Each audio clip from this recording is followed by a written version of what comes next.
Hallo zusammen und herzlich willkommen zum heutigen Jungfrau-Zeitung Panorama.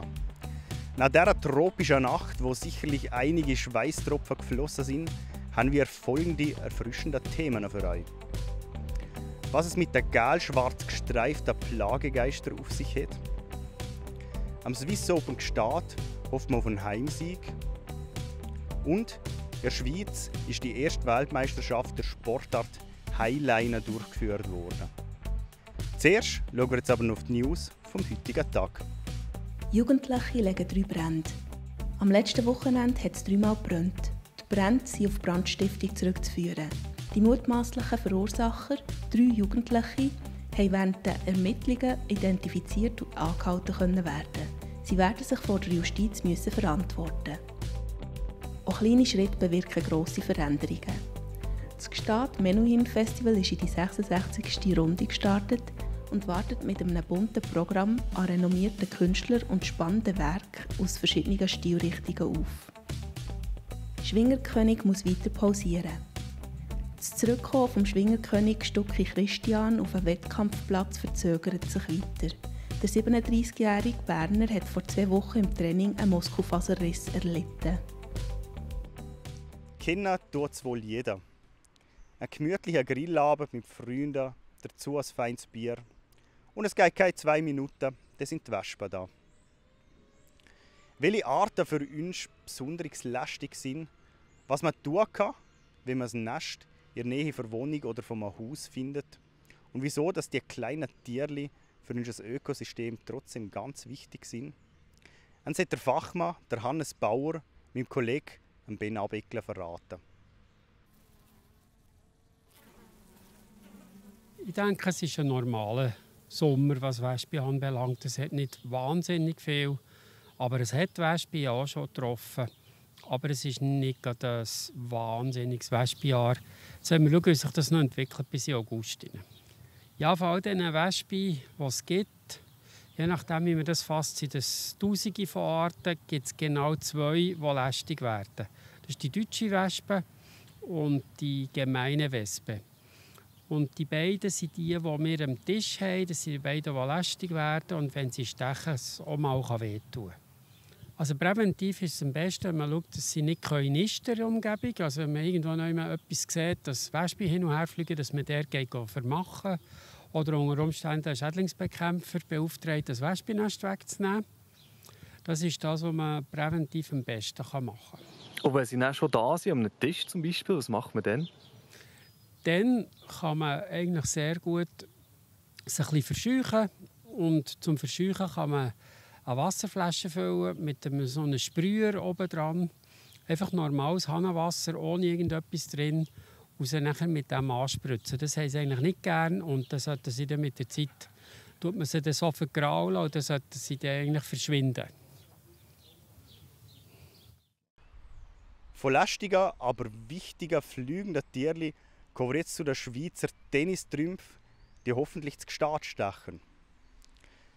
Bis am Sonntag wird am traditionsreichen Swiss Open nämlich noch um den Sieg gekämpft.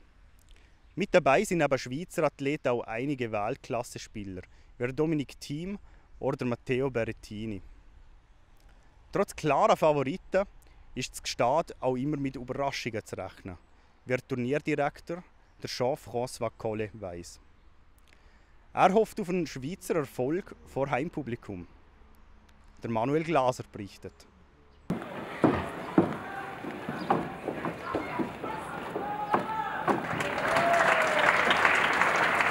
Das Swiss Open Gstaad, was ist das genau?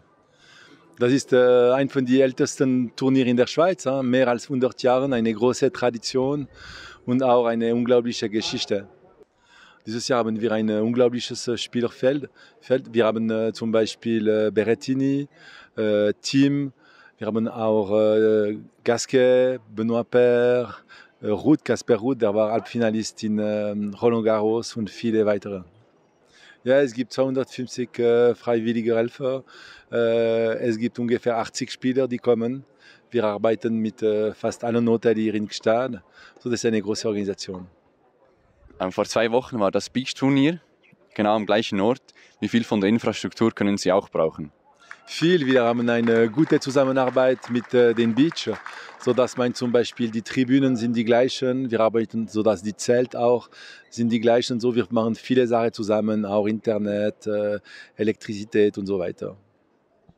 Was ist das Besondere am Turnier in Gstaad?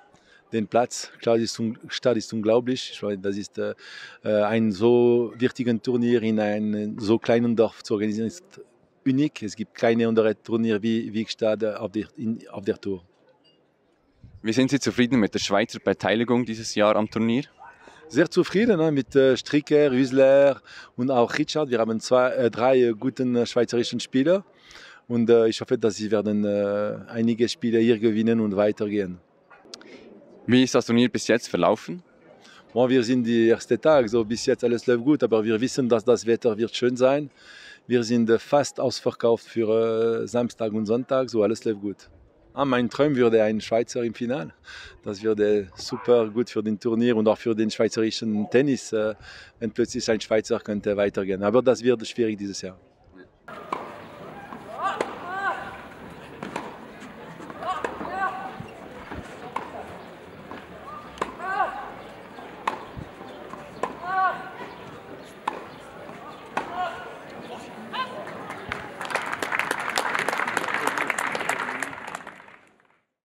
Von einer traditionellen Sportart am Boden jetzt zu einer relativ neuen Erscheinung in luftiger Höhe.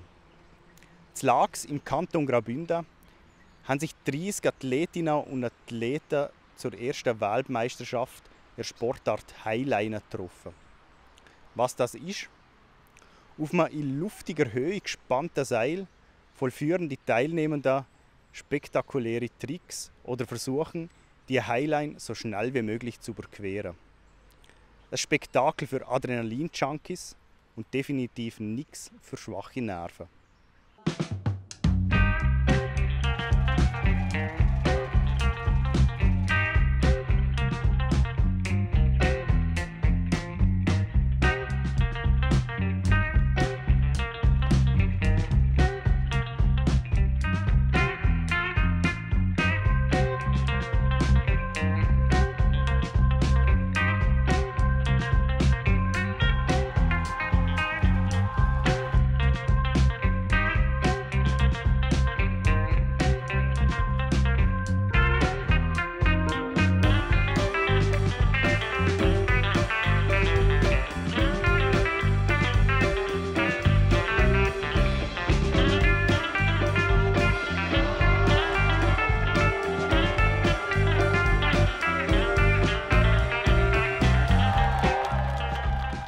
Nach diesen halsbrecherischen Aufnahmen sind wir auch schon am Schluss vom heutigen Panorama angekommen.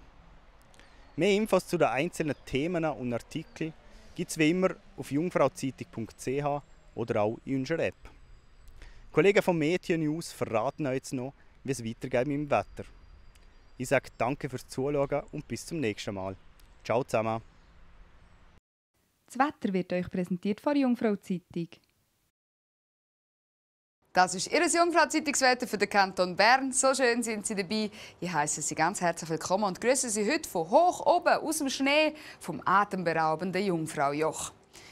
Am heutigen Mittwoch verlagert sich ein Höhetief von der Bretagne in Richtung Benelux-Staaten. Im Vorfeld von dem Höhetief ist heute im Verlauf des Tages zwar weiterhin heiße, aber eben auch zunehmend feuchtere Luft zu uns eingeflossen und die Gewitterneigung die ist stark angestiegen.